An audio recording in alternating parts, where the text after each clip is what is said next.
السلام علیکم۔ ملکوال سے نصیر سیال کی رپورٹ کے مطابق ہرنپور کی جانب سے دریائے جہلم چک نظام کے مقام پر کشتیاں اتاری جا رہی ہیں تاکہ 3 ضلعوں کے عوام الناس کے لیے کشتیوں کا پل بنا کر آمد و رفت کی سہولت میسر آ سکے۔ عوام الناس کا آہو و ویلا فیصلہ سازوں تک پہنچ گیا اور 3 ضلعوں کے عوام کا درینہ مطالبہ پورا ہو جائے گا اور مسلسل آمد و رفت کی مشکلات آسانیوں میں بدل جائیں گی۔ کسی بھی دریا پر پل کا آغاز کشتیوں کے پل سے ہوتا ہے۔ قوی توقعات ہیں کہ پختہ پل بھی بنے گا۔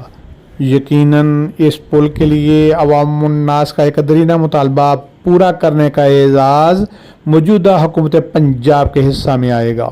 یقیناً عوام الناس کے اس پرزور مطالبہ کو وزیر اعلیٰ پنجاب محترمہ مریم نواز شریف تک پہنچانے میں مقامی سیاسی نمائندوں کا اہم کردار ہے۔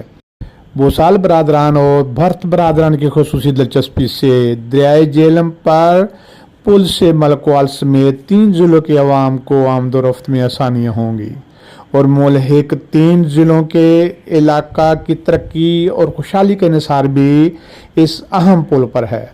باقاعدہ پختہ پل کی تعمیر سے دفاعی، کاروباری اور معاشرتی ضرورت کے لیے متبادل اور کم فاصلہ آمد و رفت کی سہولت بھی میسر آئے گی۔